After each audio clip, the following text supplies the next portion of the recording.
York Knicks. I'm back in the New York groove. Well, it's the Knicks. New York. We are the New York Knicks. New York. For this new season we're about to enter, the Knicks taking no shorts just like winter. New York, New York. New York be about the Knicks, huh? But the best thing about New York City is K-N-I-C-K-S. Everybody say go New York, go New York, go! Go New York, go New York, go! Everybody, welcome to the New York Knicks podcast episode. We are at episode 671, Mark. That's a lot. Cool. That's a lot of episodes.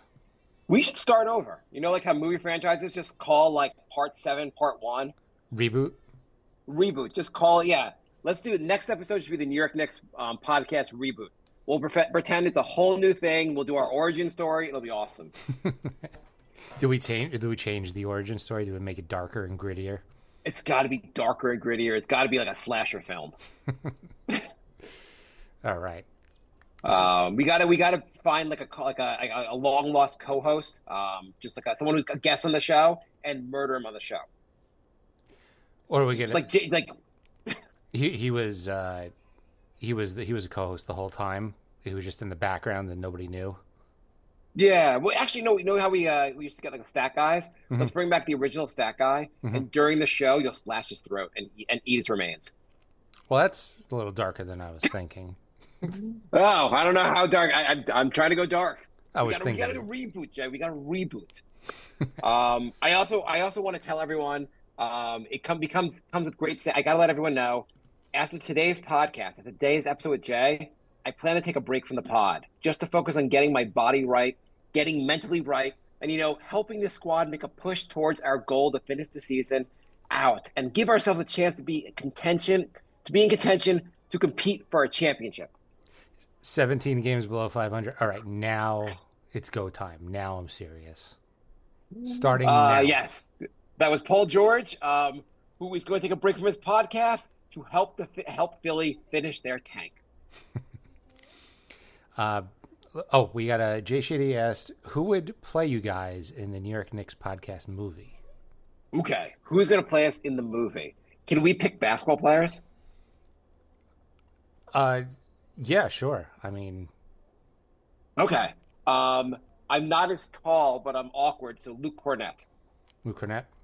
All right. Josh Hart. Okay, so someone's. I'm going to revise mine then. Michael Jordan. I mean, I was trying to be a little. Hart's funny. I mean, Hart's pretty funny. Although you're not going to pick a white basketball player. I think it's funnier if it's not.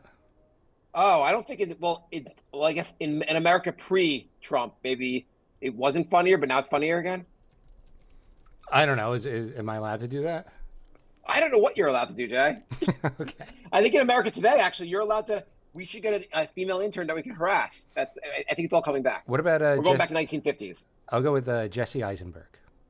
Okay. Okay. So I'm going to go with Denzel Washington. All right. Jesse or Eisenberg and Denzel Washington podcast. Can Jesse Eisenberg play both of us? Okay, so anyway, before we get into the show, there is a Kickstarter going on for our other podcast called The Brink of Sanity, and I made a card game for it. And the podcast, the Kickstarter is live. The link is in the comments, in the show notes, wherever you're finding this. There's a link somewhere, and we're almost halfway funded already, and there's 20 days left. So check it out. How much are you raising? The show, trying to raise $6,500. Which will be enough for me to print 500 copies of the game. Yes. This is Jay's lifelong dream / dream for the last 2 years. He's dying to do this. I've contributed. Some people have contributed more than others. We have great fans. Throw 5, 10, $20, anything you can to Jay and get his dream. He has 2 dreams: for the Knicks to win a title and for this game to be produced. Right. If you contribute, if you pledge at least $25, you get the game. So it's not like just a donation. And there's no risk because if I don't hit my $6,500, everybody gets a full refund. Okay, and think about it this way. For $25, you help Jay achieve his dream and you get a copy of the game. Mm-hmm. Or for $25 to the Knicks, you can buy, I think, maybe a medium-sized beer. Well, yeah, At a game. No, you can get a 16-ounce Bud Light. Okay, 16-ounce Bud Light at the game. So whichever you choose, however you want to spend your money. Or, I mean, you could say we did 671 free episodes, and, it's the least you can do, blah, blah, blah. Give Jay a penny per episode. That would be awesome. Just literally a penny per episode, $6.71. It would be amazing. Let's talk about the Knicks, Jay.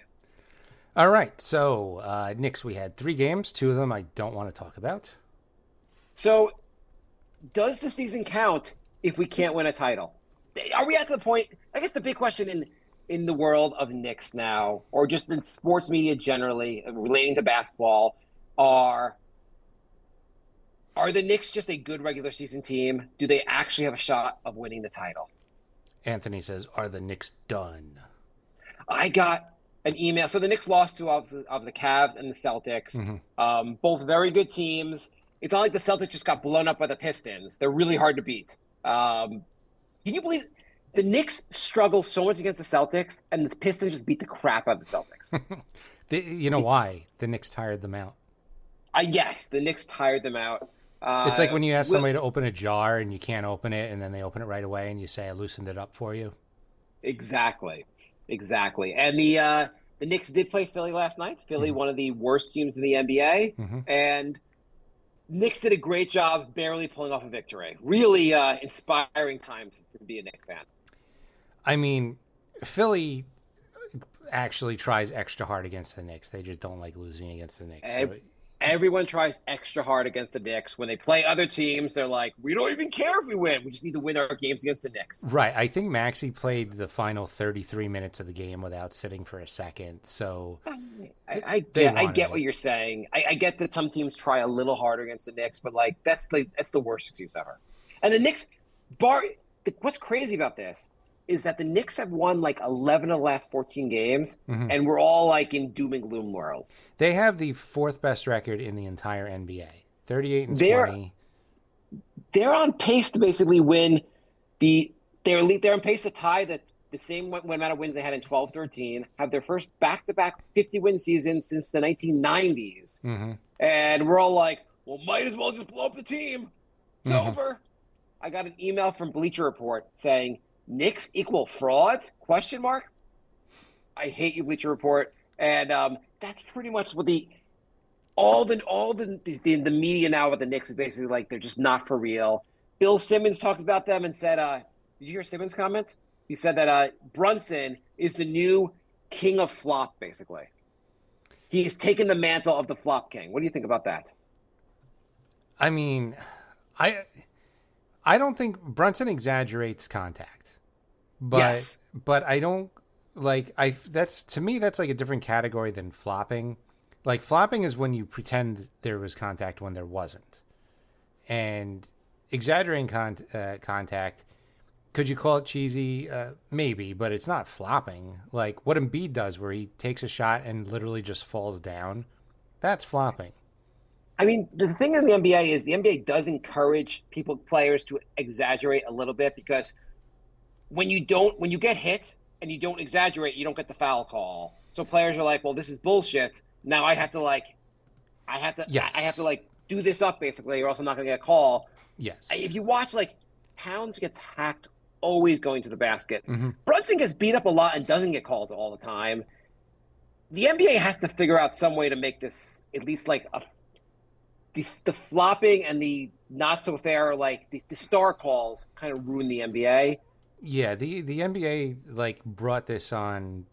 Everybody is exaggerating content or flopping all over the place, and it's because the refs don't call the game fairly, and now everybody's trying to get their own calls. By the way, Simmons called Brunson the biggest flopper in the game the day after Brunson took 0 free throws. Yeah, I don't think he's a flopper. I think he exaggerates a little bit. I think he gets hacked a lot. As a smaller player, I think he just gets hacked a lot. Mm-hmm. But anyway, I thought it was a ridiculous shot to take at Brunson. When you look at Trae Young, James Harden are still in the league. Also, the MVP candidate, SGA, goes to the free throw line an insane amount of times a game. Yeah. So it's kind of crazy how they do it. Nick Nurse, after the Philly game, was saying how the Knicks took so many free throws. You know why the Knicks took a lot of free throws at the end of the game? You were intentionally fouling. Right. He was going on about how many shots that Brunson took, and I was like, you guys fouled him at the end of the game. You purposely fouled him as a strategy. Now you're like, when we strategically fouled him, that wasn't fair that he got shots. Also, by the way, the free throw count near the end of the game was Knicks 6, 4 of which were the intentional fouls, and Philly took 2, which was that bullshit Oubre free throw that wasn't even a foul. So I don't even know what the hell he does that apparently after every game. Apparently he's just a whiny bitch, and I'm glad the Knicks. I used to think like, oh, it'd be great to have Nurse as a coach. I'm glad the Knicks didn't get him. Yeah, no. I mean, Philly complains it's just a strategy, basically, more than anything. Well, if he's doing it every game, it's clearly not working. Well, also, you saw the comments. What was it? Minnesota's coach? I forget who's the name of the coach, but he after the game was complaining about how we can't even guard SGA. He's like, anything if we touch him, it's a foul. That was Finch who did that. Okay. No, that was an actual like. I mean, that was fair. It's like you can't touch him, and like I've seen some OKC games. They're pretty rough on defense, and they don't get a lot of foul calls. Yeah, Anyway, the OKC. I mean, whatever. I guess the point being, basically, it's a weird league, and it's weird to call out. I am in Jalen Brunson's corner. I don't think he flops. I think he gets hit, exaggerates a little bit. Most of the time, he's getting hit pretty hard. So Josh Hart did an actual really bad flop, and the NBA fined him. And I'm like, does this rule only apply to Knicks? Because I've seen really bad flops this season, and it was just like they were just waiting for a Knick to do it before they started throwing out the fines. That was a bad one. It was a bad one, but like there's been dozens of bad ones this season. It just seems like it's always the Knicks that get fined. Whatever. You know what? Instead of complaining about this crap, I want to say before we get into talking about the Celtics, the Cavs, the Knicks, or how real they are, and they can't beat the top 3 teams in the league, I want to say, and people will talk about, hey, the Knicks went all in for this roster and blah, blah, blah, blah, blah. Do you know how this situation could have been worse? Getting Paul George? No. I mean, that would be worse also. But there was another move the Knicks were looking to make, and this roster's having a great season, blah, blah, blah. It's a fun roster to root for. Let's take you through the other sliding door scenario. According to Jake Fisher, once upon a time, Philly presumably could have extracted every draft pick that the Knicks possessed before it splurged on trades for Mikal Bridges and Cat. The Knicks were always the rival threat. Sources said the Knicks officials knew they were waiting to pounce if Embiid ever reached the trade market. Oh my God! So there's always a chance that there's always talks about the Knicks being connected to Embiid. What if after last year's playoff, Embiid had asked out, the Knicks had gone all in on Embiid, and we were basically a top 6 worst team like Philly. Well, yeah, because his career might be over. I'm not even exaggerating. They're talking about giving him the surgery that Ball had, and he missed 2 years. And Ball's a lot less heavy than Embiid. Like this could be the end. We might not see Embiid again, and to make that trade would have been the worst trade in Knicks history, hands down. Even if he's out like half it, like for like a 6 months, like 6 months plus, you never know what condition he's going to be in next year. He pretty much has missed almost his entire season. Whatever you want to say about the Bridge and Cat moves, this like we're so lucky not to get Embiid. Yeah. And a lot of people are complaining about the picks for Bridges, but I really don't think it's as bad as people are making it out to be. Okay, so the idea basically is these picks. Yes, you could draft a player and develop them, and the Knicks need to draft and develop players. But the other thing is they're like, well, if we still have this treasure trove of picks, we would be still on the market to really improve this roster. Mm-hmm. Here's a question, Jack. Who would the alternative players we could have gotten for those picks? Paul George. Yeah, that's an alternative. Or Jimmy Butler. Right.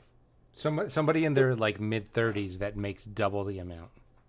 Yeah, there aren't that many amazing. So the one name that basically Knicks fans get excited about, and he hasn't asked out yet, but there's a possibility he may in the future, is Giannis. Do you think trading for all the what the Knicks have done with this roster precludes them from getting Giannis? No.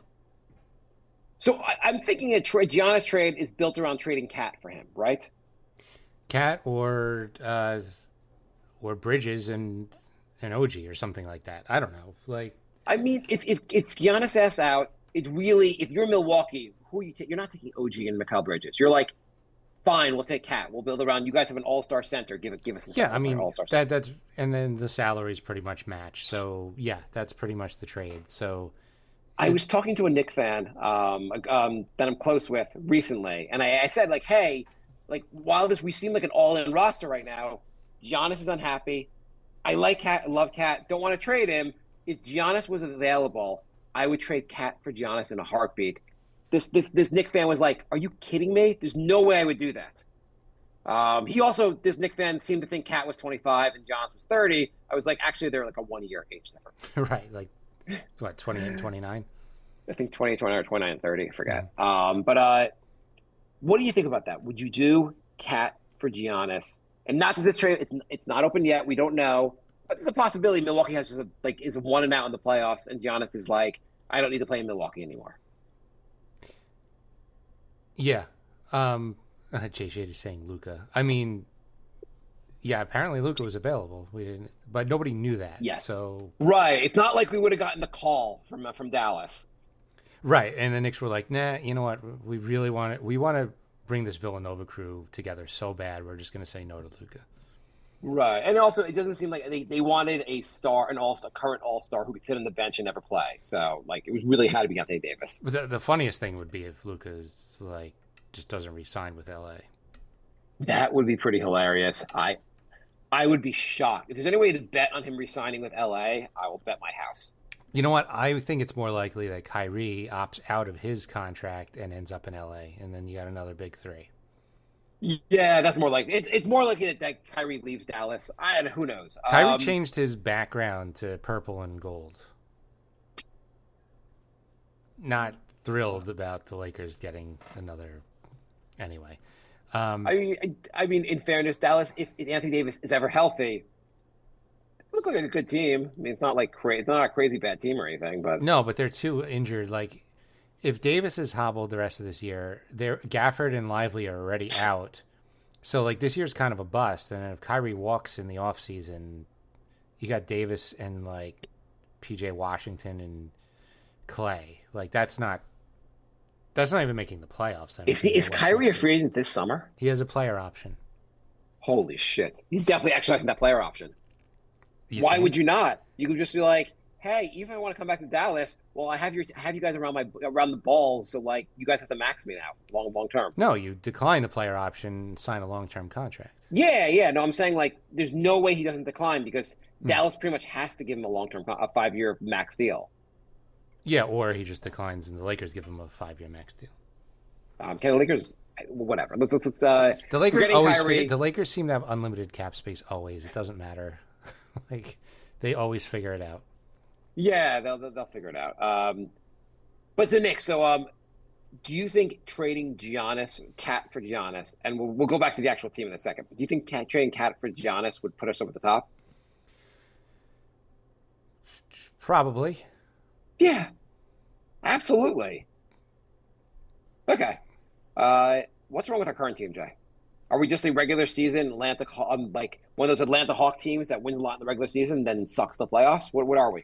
Anthony and Jay Shady are very concerned about how the Knicks look against the Cavs, the Celtics, and the Thunder. I'm a little concerned, but a little, just a little. A little? Yeah, just a tiny bit. Okay, they got humiliated against the last 2 games against the Cavs and the Celtics. But go on, a little bit concerned.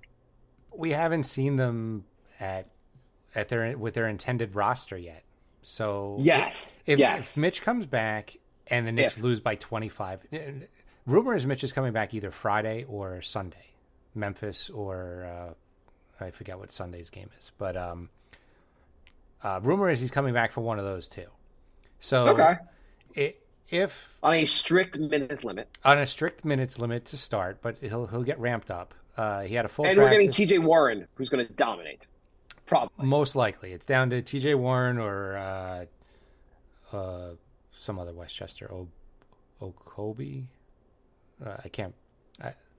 You know what? Having this, Oblado. Life goes on. this is why the podcast never got big. We were so unprepared. Anyway, yes. So by the weekend, the Knicks could have Mitch and one other player. I hope it's TJ Warren. To tell you the truth. By the way, I was looking at Westchester stats because I don't really watch Westchester games. But you know who's having a pretty good year in Westchester? Jacob Toppin. Good. I'm happy for him.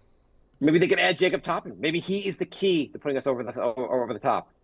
That was just the that was the plan all along. Like, yeah, the guy who was on the bench like half the season.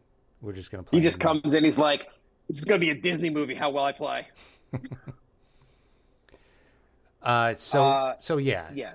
So the Knicks are gonna have 2 new players by the end of the weekend, most likely, and then they're gonna look different. I mean, Tibbs called Mitch the starting center. Hey Jay, remember in the beginning of the season I told you that Mitch had to be the starting center, and there's no way the Knicks win with Cat at center? And you said, no, the plan was to have him as the center. They're going to have Cat as the center. There's no way they're going to diverge from having Cat at the center. I thought it was the other way around, really.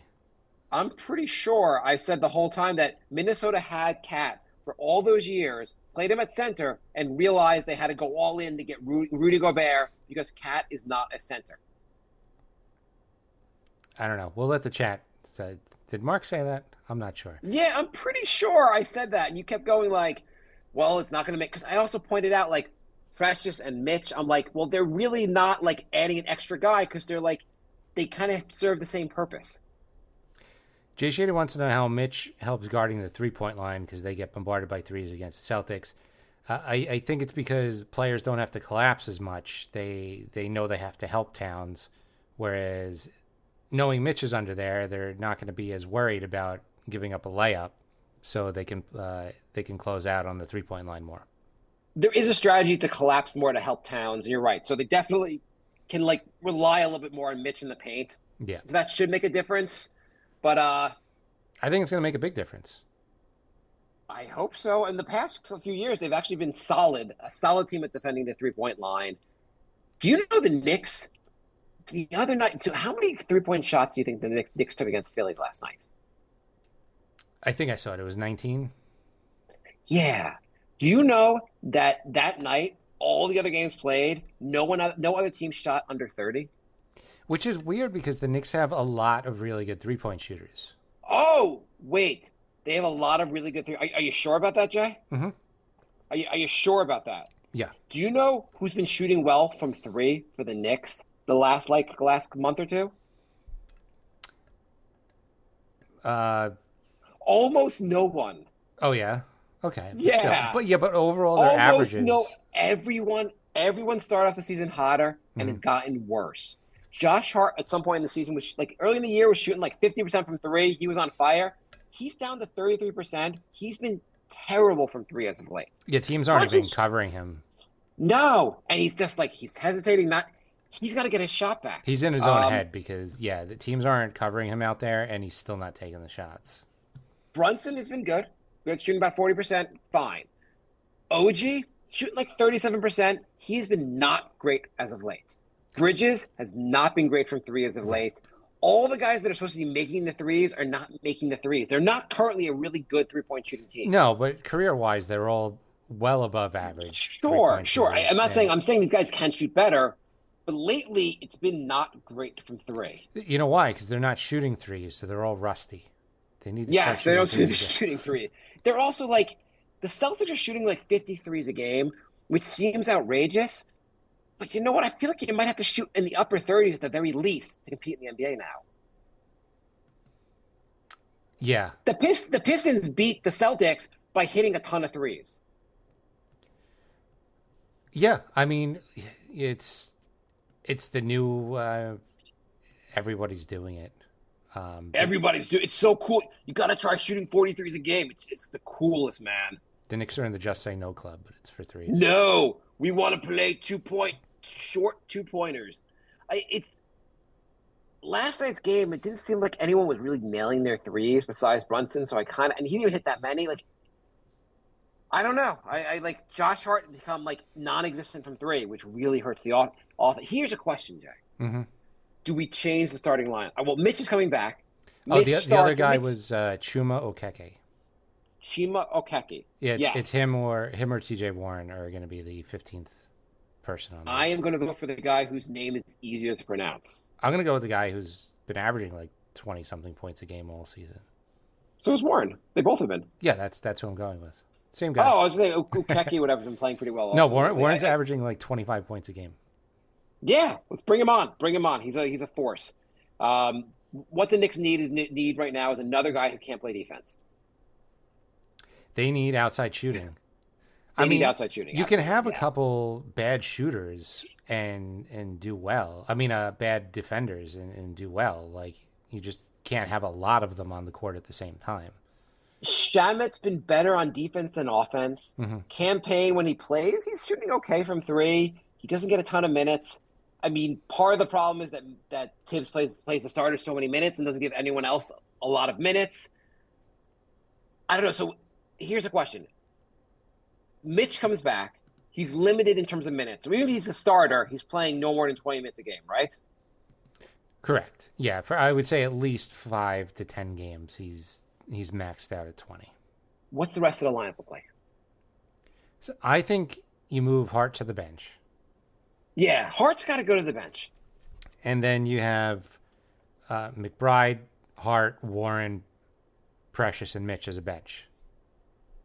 Yeah, I mean, that sounds decent. I feel like Hart is such an unselfish player and really works out. Like, he's awesome.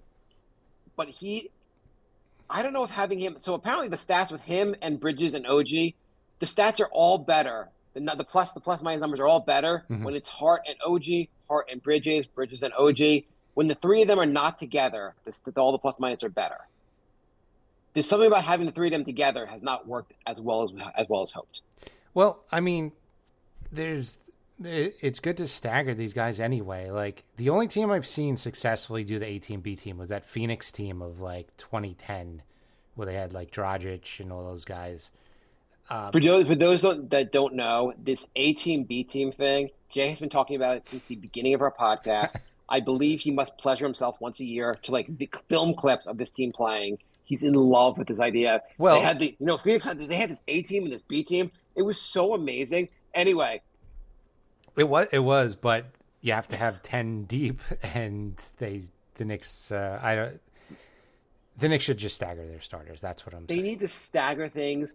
Maybe is it crazy to have McBride start and move Bridges and Hart to the bench with Mitch when Mitch is healthy, or just mix things up a little bit in terms of the lineups.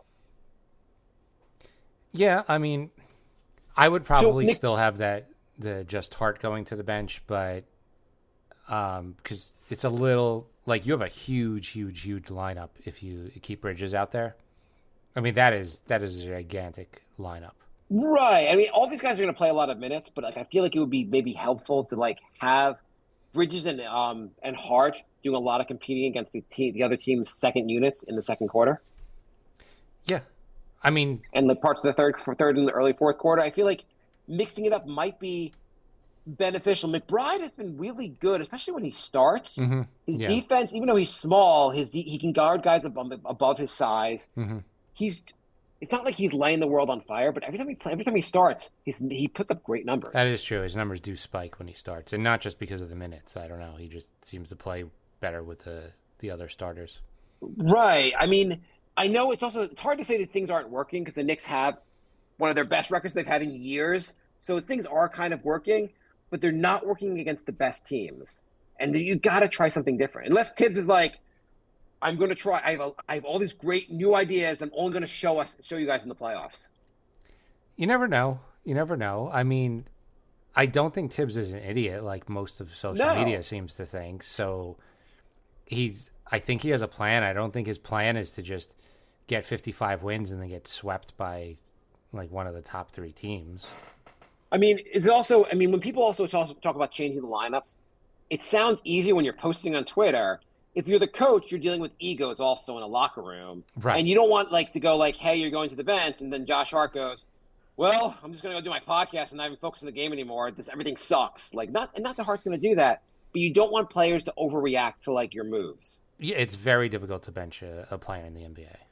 Right. And even if you're like, hey, we're doing this for this reason, like you're like, hey, we want Hart and and Bridges. We want you guys tearing things up in the second units in the second quarter and like parts of the third quarter. Like we want to have some mismatches. We feel like this will be to our advantage. And you're like, okay, great. We're all in on this. And then after the game, all the reporters are like, hey, Josh Hart, why do you think you were demoted? He's like, well, I was all in it. This is our advantage. Oh, okay. You're accepting the demotion? Right. Bleacher Report. Is Hart washed up? He's not even starting anymore. Yeah. Top 10 most washed up players. Josh Hart, number 1, because he's not starting. Right. Was Bridges a bust because we're playing him 38 minutes a game, but he's not starting? Right. Bleacher Report, by the way, had OG as the 3rd worst contract in the NBA in their top 10 bad contracts. Bleacher Report just likes to go like, hey, you know who's the most engaged fan base? The Knicks. Well, Knicks and the Lakers. So let's just always say something negative about the Knicks because that gets more views. You know Knicks what the insane thing about that list was? Paul George was 8th. I can easily do 10 contracts that are – I mean, first of all, I don't think OG's is a bad contract. But like 10 worst contracts, obviously Paul George, Joel Embiid. Who else? I would argue that George is the worst and then Embiid because if Embiid has to retire, at least like you get that salary waived off your cap. Like George is going to be just healthy enough to just eat up $50 million of your cap for the next 4 years. Okay, Joel Embiid is not retiring for years. Even if it takes 2 years, he's not going to retire. He'll be like, I'm still coming back. I'm just saying, like, there's some hope of insurance covering that near the tail end of his contract. I guess. Embiid's contract is worse because he can't get on the court. At least Paul George is looking like ass on the court. He gets on the court. Yeah, he can do some things. Anyway, they're like the top 2. Bradley Beal's contract. Yeah. Who's having an okay season. But so you know they had bad contract. Did I tell you who was number 2 on this list? Who? Tatum. What? Yeah. Bleacher Report is the worst contracts in the NBA, and Tatum is on there? Yeah, because he makes a lot of money. That was their only reasoning. Okay. The guy building a Hall of Fame career, right. Potentially looking to win a second title this year. Worst contracts, yes. At 26 years old, and he's always healthy. What was the Bleacher Report discussion? Hey, could you add LeBron also? We really need views in this. How baity can we make this click? Oh my God. I am Bleacher Report. It's a lot of just like clickbait. It's. What if we can make a sports network that's all clickbait? Right. Bleacher Report. You know how everyone hates slideshows? We'll make all our articles slideshows. All our articles slideshows. Yes, it's terrible. I'm glad people post the list because I will not click on a slideshow article. I'm not giving you 10 clicks for like 1 sentence each page. I know what you're doing. Okay, so what's going wrong? What is going wrong with these games? Why are they losing to Cleveland and Boston? I mean, forget OKC. Let's just talk about do you think Boston and Cleveland are flat out better than the Knicks? I think they're. Oh, by the way, just before you even answer, yeah, a friend of mine who's a big Boston fan gave us after the last game, and I guess I made some excuses for the Knicks lost to Boston. He just texted me, is like, you guys just gonna bitch and complain about your loss and make excuses? I mean, anyway, I think right now the Knicks are not as good as those teams. I'm not saying that by the end of the season, maybe we have a healthy Mitch. TJ Warren is playing well. Like everybody's healthy. I don't know if those other teams are better. Right now, I think they are better, but I don't think they're 25 points a game blowout better. Like something's just, I don't know if it's in their head, but they're not that much better. One of the crazy things about Cleveland, Boston obviously won the title last year and they have a great team. Cleveland, do you remember how last season ended for Cleveland? It's a first round out, right? they've been a first round out 2 years in a row, including getting beaten down by the Knicks. Yeah. They lost to Orlando last year. After last season, the conversations were, is Cleveland, are they rudderless? Are they going nowhere? Will Donovan Mitchell even resign there? They were a lost franchise and being like, what are we even doing here? And now they have the best record in the East. I guess there are a lot of doom and gloom fans that are saying like, well, this is what if the Knicks can't win the title this year, it's over. What are we doing here? We totally screwed up. It takes a bunch of years. It's not something some teams can win right away, but most teams, it takes a while. It's not the Knicks have a 4-year window at least when these guys are in their prime. It's not crazy to say the Knicks can go from here and just get better from here. I think this is a big point that people are missing. The Knicks' entire starting lineup is under 30, which means, yes, they do have like 4 years of all of them in their prime. But also Boston and Cleveland have had pretty much their whole starting lineup together for years at this point. The Knicks added 2 starters this offseason. So they had 2 weeks to practice before the season started.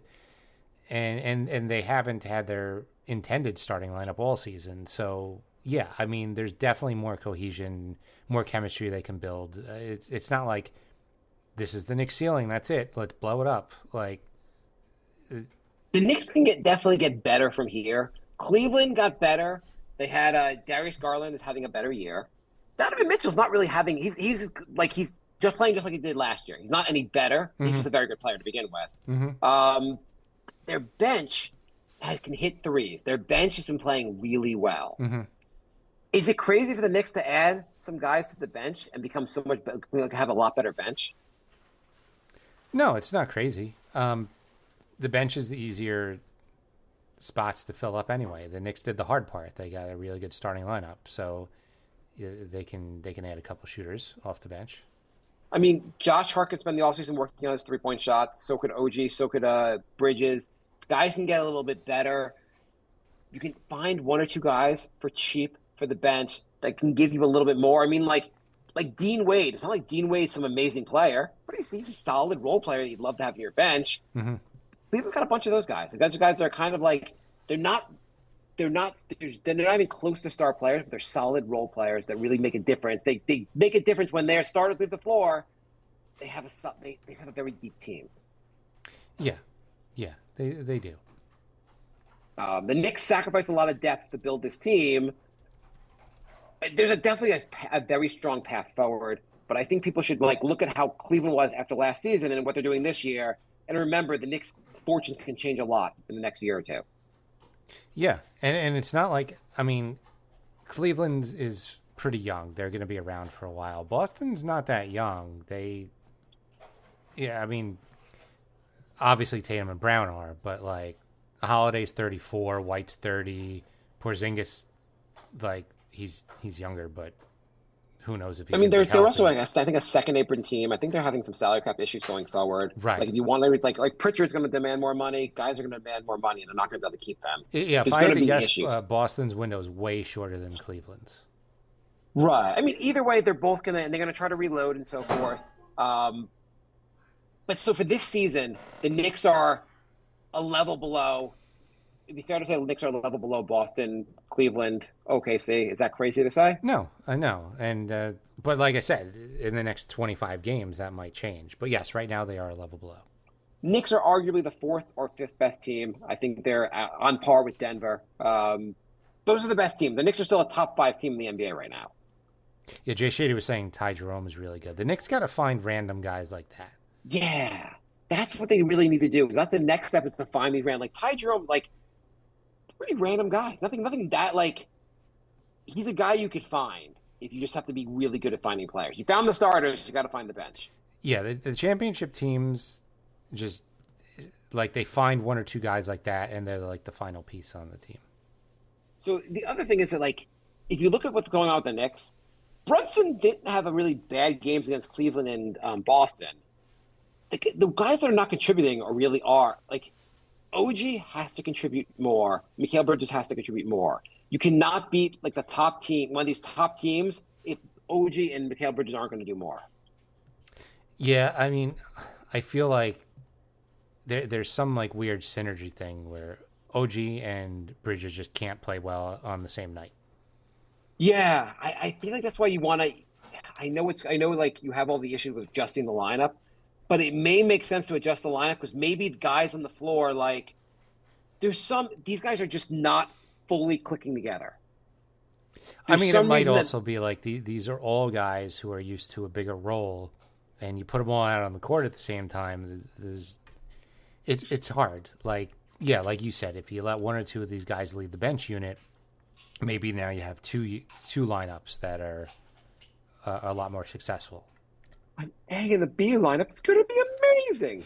But like, really, because like you have like Brunson obviously dominates a little bit when he's on the floor, and he's passing and so forth. Towns has got to get the ball, and then you have three guys that need the Hart doesn't really want the ball, but like I don't know. If you mix it up a little bit more, it could be better. Find a way to have OG and Hart out there, or Hart and Bridges out there more when those guys are off the floor. I don't know. Yeah. So the Knicks, they're a work in progress. They need to get better, but I'm not all doom and gloom. How dare you not be all doom and gloom? They're 38-20, and they're getting reinforcements. Like, speaking of reinforcements going the opposite direction, Huck Mania is over for a little while. Ariel Huck, Huckporti is out for the next 4 to 6 weeks. Yeah, 4 to 6 weeks, torn meniscus. Unfortunately, he finally got a start. He played 16 minutes, tore his meniscus, and that was it. He was looking pretty good too. Yeah, of the Knicks rookies, he's by far the more. I mean, nothing against Kolek and what's his name, but he's been the most fun to watch, and he really looks like he deserved minutes. And look at his minutes we're going to pick up from here. Really. Oh, I thought it was his fourth year because Tibbs doesn't play the young guys. Do you think? Okay, so let's go to some questions because it'll bring up some of these issues. Og as an influencer writes, "OMG, why does Tibbs suck so much as an in-game coach? Why? Og just wants us to say something bad about Tibbs every game. It's so That's a his lot goal. of the Knicks verse. Even though the Knicks are having a great year overall, they think Tibbs needs to be fired. And there's I guess there was a post I saw that was talking about. Let me find this post. It was talking about how. No, that's one. Well, I don't know what the post is, but it was talking about basically all these teams that like had to switch coaches to take the team to the next level. For instance, Toronto switched coaches before they took it to the next level when they brought Nick Nurse. What do you think about the idea that the team has reached its peak with Tibbs and we need a new coach to take us to the next level? Can we see one healthy playoff run before we fire the coach and redo everything? No, we need to overreact at all times. I mean, really, like the guy had 6 injured players in the playoffs last season and almost made it to the conference finals. So let's give this team a chance. Yeah. Is that too? Is that not clickbaity enough? Yeah. You need to change coaches every time someone on Twitter every time we lose a game we need to change our coaches. Right. Like literally you guys lost the 14th coach of the year. Tibbs does a lot he really raises the floor of every team he's on, every team he coaches. Is he holding them back? I don't see how he's holding them back. Like he could experiment with the lineup. There's more he could do, but I don't think it's his fault that Bridges is not hitting as many threes or OG's not hitting as many threes. These guys also, like, as much as Tibbs has to figure it out, the players should be figuring this stuff out also. I mean, a lot of people are saying Tibbs' teams always flame out in the playoffs. It's like, yeah, I can't believe his Bulls teams lost to one of the best Celtics teams of the last 40 years, or they crazy they lost to the Heatles. Like that's definitely right. And you know what? Like he couldn't. I mean, he got the Timberwolves into the playoffs for the first time in forever, but like it was his fault things didn't work out in Minnesota, not Jimmy Butler, who's assed off like 7 teams. Right. Yeah. So I mean, Tibbs has never had like the best team in the league and fizzled out, or like even like a top, 3 or 4 team and like completely just bombed in the playoffs. Like I don't know what this is. Are the Knicks better than they were last year? I think so. Yeah. I mean, Towns is clearly an upgrade over Randall, but we're missing iHeart. Yes. Team has about the same amount of wins, maybe slightly ahead of last year's pace. Overall, I feel like this team gives you a better chance than last year's team, only by a slight margin to win the title. Yeah. With healthy Mitch, then it might be taken to another level. I don't know. Yeah. Yeah. Anyway, so do you think we should fire Tibbs? Yeah. Totally Like every fan wants to? NYKnicksPodcast@gmail.com. Sam writes, "Hey guys, now that we're 0-7 against the top 3 teams in the league and looking like third straight second round exit, this offseason, if they are available, who would you guys rather trade for, KD or Giannis, with a package of OG and Mikhail plus Mitch?" Giannis in a heartbeat. Is Durant going to get into the playoffs, or just make these? They're not. He's not even making the play-in. Yeah. So Durant's awesome, but what the hell's going on in Phoenix? I don't know, but Durant's also like 37, I think, and making that wouldn't be $50 the guy million. I wouldn't do that, but I mean, OG and or Mikhail plus Mitch. If you're worried about the Knicks' depth, doing a 2 or 3 for 1 is really Okay, Jay, are you taking a break over there to smoke crack? You're like, oh, I don't know. If we have to give up depth, I mean, I guess we get to keep Cat, Brunson, and Giannis, but there's no way we could win with that threesome. Yeah, I mean, Milwaukee's been doing awesome think since if they we lost could- their depth. I don't know.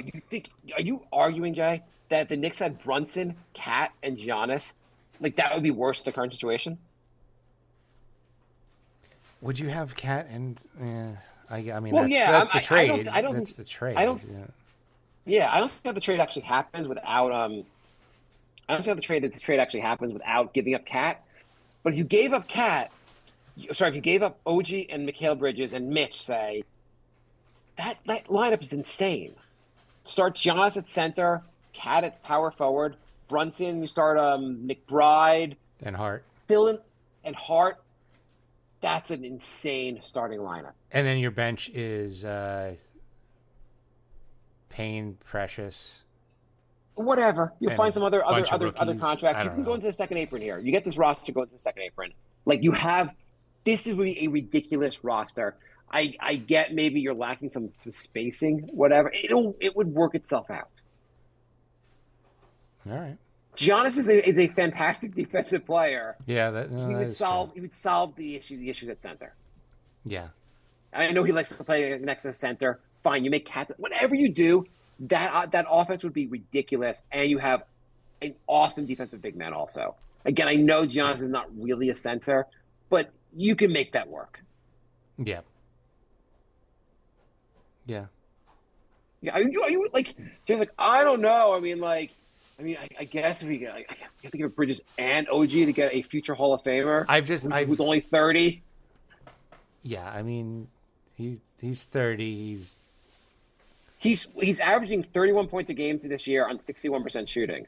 I think that would help our team. I think the 12 I rebounds. know he shoots like 11% from 3. He's no longer shooting threes. Who gives a shit? It would be a ridiculous offense. He is funny because his 3-point percentage goes down every single year. He's not a good 3-point shooter. He's not a good free throw shooter. He fucking scores, guy. Yeah. This is the He fifth plays straight- great defense. He scores. He gets lots of fouls. But like between that and it would be absurd if Leon Rose pulls a trade of OG, Mikhail Bridges, and Mitch for Giannis and keeps Cat. We do a preemptive parade. We just start a parade right now. All right. We clear him. We knight him. The Knicks podcast show will say, we have the power to knight you. We're going to knight you, Leon Rose. You are Sir Leon Rose now. You are the king. Statue in front of the building. We'll build a statue in, well, I guess we don't have an official New York. We'll build a statue in your apartment, Jay. Sounds good. Or we'll put it outside your apartment building and be like, this is where the I don't know where I'm going with this, Jay. We'll mail him a statue. You know what? Here's the offer I'm going to make. Leon Rose, if you could trade for Giannis and not give up Cat or Brunson, Jay will mail you not one but two of the games. Two Brink of Sanity Of the Brink party games. games. Yes. He'll mail you. You'll get to actually write a would you rather. He'll add to the game. Nomad writes, watched OG plant his foot in an awkward way against the Sixers. How scary is that contract looking? I mean, it is a scary contract. You can't call it bad if he's healthy right now. Like, is he healthy? Yeah, is he not? I don't know. Everyone's playing, but everyone doesn't appear so healthy. I mean, Brunson always looks a little bit banged up, and it's a long NBA season. I get that. OG, I know he's back. Does he look fully back? I'm not sure. Cat, like, just having, like, in the Celtic game, got injured, and coach is like, oh, you can walk again, go back in the game. So we're down by 40, just go back in the game. Frank Isola was saying that the Towns has knee tendonitis, which is what Ewing had. So it gets sore, it hurts. You ice it, maybe you take a game off here and there, but it's not like it's not a long-term injury. It's a long-term condition, but you can play. You play through the pain, but it's not something that keeps you out. And I think Ewing was pretty good with tendonitis. You think? Yeah, I think he was pretty good.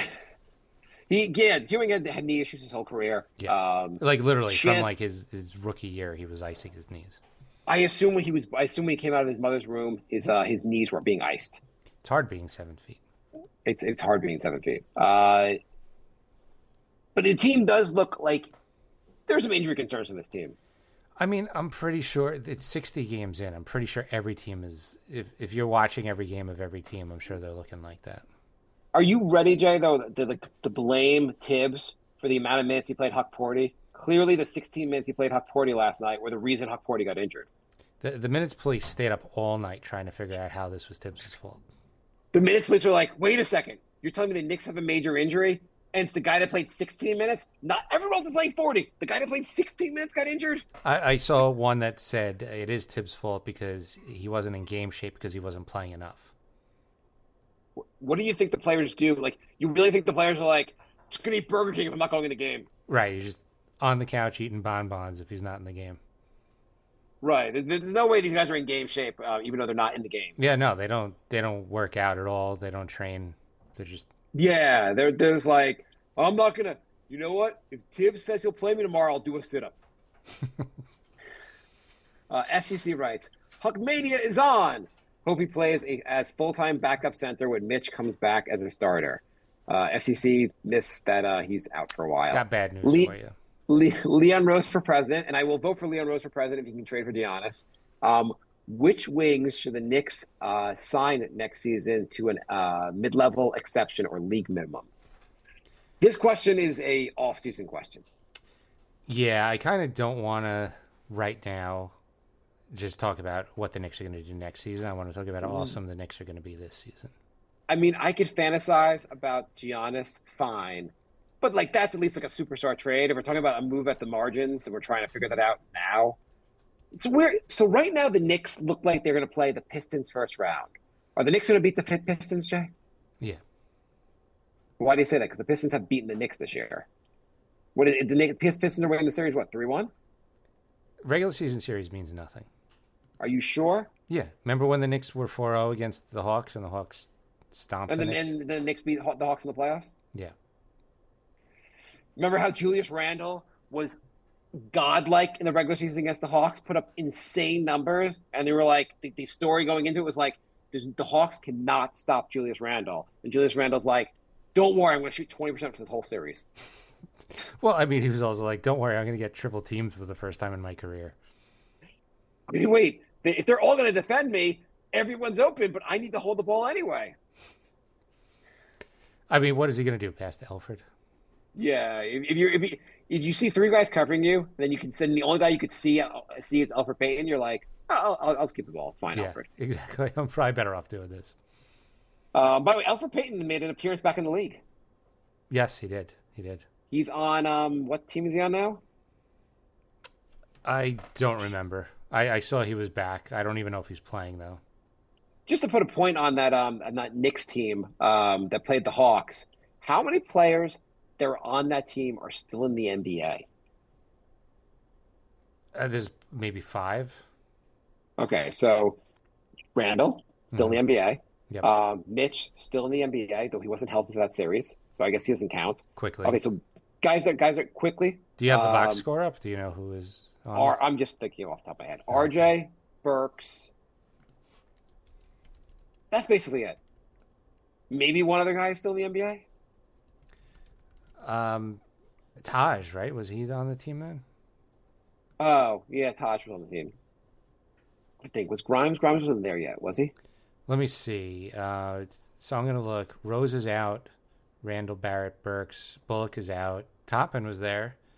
Oh, Toppin. Quickly, Taj. Noel's out. Kevin Knox actually joined Golden State. Really? Yeah. Yeah. Are you sure it wasn't Golden State Shanghai? And Frank is out. Yeah, the Warriors put him in when they were up by 40, and he dunked it. And they're like, "See," everyone online was like, "See, Knox is getting minutes." I'm like, only when they're up by 40. He's developing. He's developing. Do you know he's still 19? So, yeah, Alfred Payton is playing on Charlotte Hornets. So I think one of the points also is that the Knicks, like people will say, this is the Knicks' third year not getting past the second round. Is it fair to Is it fair to say this is the Knicks' third year together when this team has only really been together now this season? Because with the 2 new starters, it's a kind of a whole new team from last year. Right. Yeah. I mean, no, I don't think that's fair. Okay. It's not fair. The Knicks. Oh, this is frustrating season. I'm just frustrated. Are you frustrated, Jay? How are the excuses? I'm not as frustrated as you. I'm a little frustrated because, I guess in the playoffs, if the Knicks lost to Detroit in the first round, that would be catastrophe, right? Yeah. If that happens, what would make you think hey, maybe we need to move on from Tibbs? Would a first round exit to Detroit make you think hey, assuming no major injuries, assuming the team is mostly healthy, would you say Knicks lose the Pistons first round, we should bring back the coach? I mean, it would have to be no injuries, they lose because they kept getting beaten in a certain way and no adjustments were made. Malik Beasley just doesn't stop hitting threes, and they don't guard him. Right. If it's just, yeah, I would be very disappointed. And I would think, it would be on my mind, but I would have to see how they lose. Okay. I think a first round exit, Tibbs is on the hot seat. Yeah. Second round, he sees his job is secure. 100%. But I think first round is underperforming. Mm-hmm. Ideally, you get past the second round. The second round is most likely the Celtics or the Cavs. Mm-hmm. It's going to be an interesting second round. Yeah, and it's probably going to be the Celtics. Right. And if you get smoked in the in the second round, you lose 4-0 and none of the games are close, Tibbs isn't guaranteed to be back next year.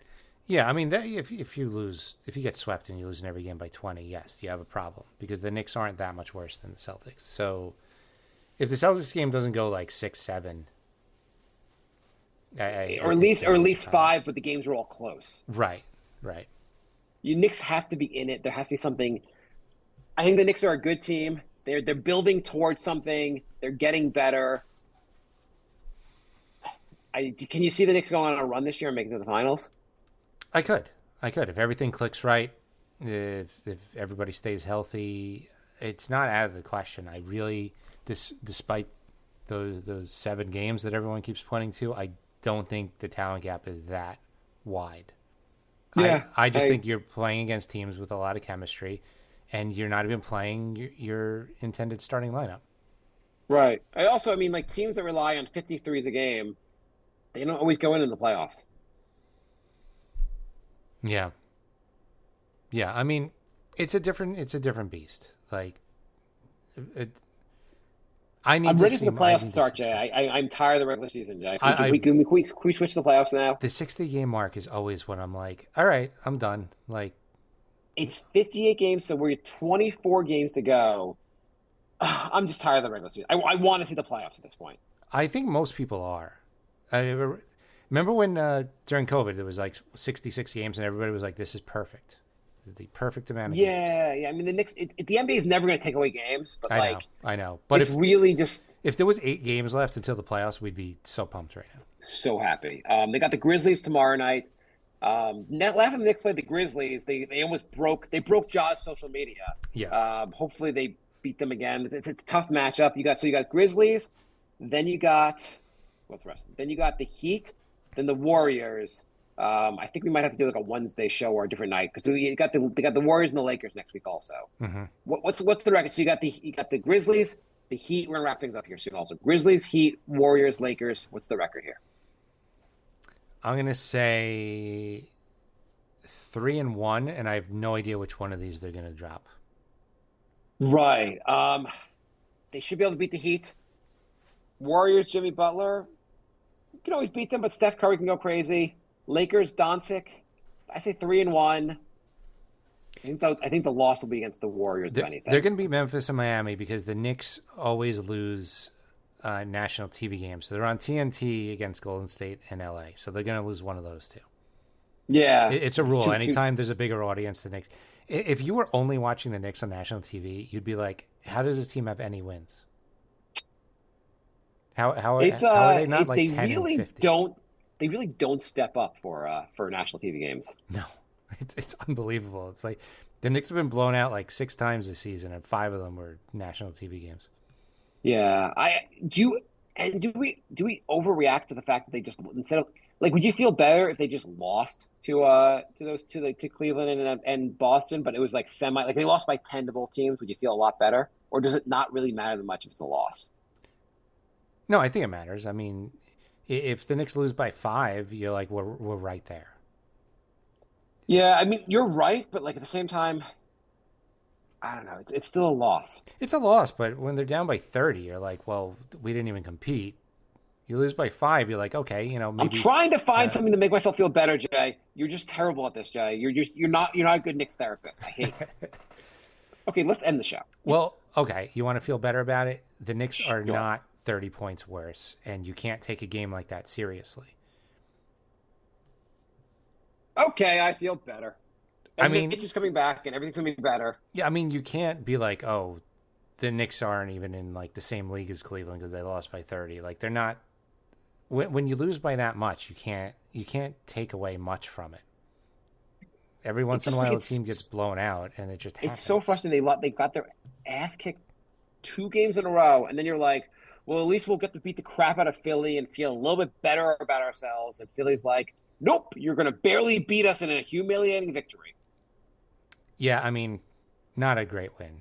Not a great win. Yeah, I mean the whole Philly game, you're like, the Knicks are better. They're really just flat out better than Philly. But why are they letting Philly hang around? Then you're like, well, they still have Tyrese Maxey on the floor, and yeah, it got close. I swear I was dozing off somewhere in the fourth quarter, and I look up and I was like, Knicks are up by 1 point. What the hell happened? Yeah. I mean, the Celtics lost pretty bad to Toronto. You just have off nights sometimes. You have off nights, and Knicks just always Knicks have their off nights against the same teams. Yeah. They've gotten blown up by no one else this season except for these 3 teams. Well, now you're the one being negative. Jay Shady says, what do you guys think about Yes, Monica? I thought Sorry, go. Jay. What do you guys think about Monica McNutt? I think she's been better than Crawford. Wow. That's the craziest take I've ever heard. I'm sorry, I'd like them to replace her. I am not a fan. Crawford was a lot better. I really want an ex-player who can just throw in some stories about playing, ideally an ex-Knick. I think McNutt has been I feel like she's been like you forget she's there sometimes. I'm fine with McNutt. I would rather her than the Reggie Millers and Doris Burks of the world, but I did like Crawford better. And like you I said, would- I like hearing like NBA stories and things like that. I think it's beneficial to have an ex NBA player in there. Well, like she's supposed to be doing the color, not the play by play. Right. Right. Yeah, and the color is supposed to be the person like adding stories. Like Yeah. even Wally Zerbiak adds some stories. I enjoy. I know a lot of Knicks fans don't love Wally. I think he's fine on the broadcast. I think anyone could add some stories. I don't know why she's there. She adds no stories. She makes a couple of comments. The comments are fine. Nothing like she doesn't say anything that's off. But you're like, I don't know what she's adding. I was watching one Nick game with someone else, and they were like, I was like, what do you think of Monica McNutt? And he was like, I forgot she was there. I like She her doesn't- like in the studio. I think she's got a good personality for that. I just in game, I'm not as big of a fan. Yeah, maybe in the studio she's better. I don't think in game she adds much. I Right. feel like, and I understand maybe like this is her first. This is like this year is the first time she's done games, right? Did she do any games last year? I don't think so. So like obviously you like, I guess you can get better over time. I think I they're don't know, trying to test out different people because they know Clyde's time's ending Right, soon. Clyde. I love Clyde, and like he can only do a certain amount of games anymore. Yeah. But do you think what is the point? They're like, if McNutt does it, then we'll have a more female audience. Like that's not gonna. No, not a single extra woman's watching the game because Monica's doing the games. I don't know. I just think they're throwing all different looks out there and seeing what sticks. Well, I think Crawford. They said sign with TNT, not with TNT. He signed with someone else. He signed with another network. So like he might not be back. I thought he was good. Yeah. I don't know. Is there no one else you can try? Is there no ex Nick that can talk? Right. Yeah, I don't know. Just I would like to get a guy that was on like the '90s Knicks teams and just hear some stories, or even the Hell. Isaiah years. I don't care. Like those are probably Hell, funny. let Carmelo sit in. I'd like to see what Carmelo has to say. Mm-hmm. He Yeah. seems to like talking. Like he's on all these podcasts. Like would love throw Carmelo out there. I bet he'd have fun doing the job. Yeah. They're really like. I just feel like what's. I don't know. I feel like I come across as being sexist, being like, why do they have a woman out there? But I don't think she adds much to the game at all. I hope the experiment with her ends. They bring on someone else. That's fair. Like you said, I like hearing some inside stories that we might not have heard before. I find that stuff interesting, which Right, I Reggie don't does think none of ever. What'd you say? Which Reggie does none of ever. Well, I just dislike Reggie. I do too, but like he doesn't like what are you doing? Like I don't know. He just You know who I probably wants too much money to do this, but would be amazing, absolutely amazing, would be Jeff Van Gundy. yeah. I've always Like liked him. he'd be absolutely. If Van Gundy would do the goddamn Knick games, that would be incredible. Yeah. I always thought he was great. He was great on the national broadcast. He would be, and just having his insight, it'd be. Well, he's it'd be assistant world coach better. now, right? Where's the assistant coach now? I forget. He's doing something like coaching. Oh, now. quit his stupid job. No one even. You don't even know what he's doing, Jay. He should quit his job and come back to the Knicks. I know this. I know there's no scenario where he comes back to the Knicks. He's but the it would be lead amazing. assistant in Cleveland. Oh, okay. Well, they're having a terrible season. I Just mean, quit your sorry, job not with not Cleveland. Clippers. Oh, what are you even doing? Come on, come back to the Knicks. Broadcast the games. It would be fantastic. Or just find someone else. Anyway, Monica, you're amazing. Please move on to go back into the studio, please. Jay Shady's asking if McNutt seemed more comfortable with Crawford. Never been on TV before, right? Yeah, I think other than like a random like inside the NBA appearance, I don't. that was But definitely- Jamal Crawford got another job elsewhere. I think that's why he's not coming back. No, he was just saying like his previous like TV work. Like I think that was his first time like doing games. Crawford? Yeah. He was fine. I mean, I'm not saying he was like the greatest ever, but he seemed pretty good. Yeah. I mean, for not having done it before. He's set to join the NBA. He's set to join NBC. That's what it is, as a lead game analyst. Okay. I love Which how I guess NBA is more prestigious. I guess it's more prestigious than being on the Knicks. So I understand being more in the national broadcast, not like how NBC brought Reggie over too. but not no. Van Gundy's still without a. Fine, he's an assistant coach, but like he was great. he was great on the games. All right, so NY Knicks Podcast on Facebook, Instagram, Twitter, Patreon, and we are nyknickspodcast@gmail.com if you want to email us. Check out the link in the show notes for the Kickstarter. If you want to listen to our other podcast, The Brink of Sanity, you can find that everywhere podcasts are found, and the game is based off of that podcast. By the way, it said, I'm looking at Wikipedia, Jamal Crawford was a regular color analyst for the NBA on TNT in 22-23. Okay. So he's done games before. So, Jay, I have a question for you to end the show. What previous New York Knick, would you most want to not see do the games? Like, we talked about guys that we'd like to have on the broadcast. Mm-hmm. Who would be the number one ex-Knick that you would be most upset to see as the Knicks color analyst going forward? I have a good answer. J.R. Smith. I bet J.R. Smith would be entertaining. Hell, if he came high, it'd be even more entertaining. I bet he'd have some good stories. I would freaking love that. Okay, here's the number one choice. Okay. Here's the number one guy that you would like. If the Knicks hired him, you'd be like, well, I'm just going to go to mute. Okay. Bargs. Just get like a villain. Just get like a guy with the Knicks. It's not even. I feel bad. It's not even Bargs' fault that the Knicks made a stupid trade, but like everybody hates him because of that trade. Everyone hates that trade, and him like being a constant reminder of that stupid trade. Guy did being nothing out there. wrong, but like everybody. Every game being like, like I wasn't that bad of a player. It's not like the Raptors really weren't going to cut me. Anyway, I'm going to be off next week. Filling in for me is Enos Freedom. That might be a worse one. Okay, end the show. You remember when he tweeted cheat day and posted a picture of 7 hamburgers and then he didn't play that night because of a stomach ache? That was fun. Yeah. He was Good awesome.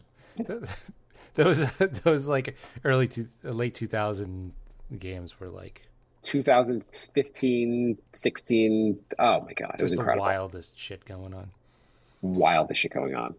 All right, thanks for listening. We'll be back next week, probably Wednesday, talking about the 4 game win streak. Yeah, something like that. Yes. Right. Sounds good. We'll talk to you soon. Bye,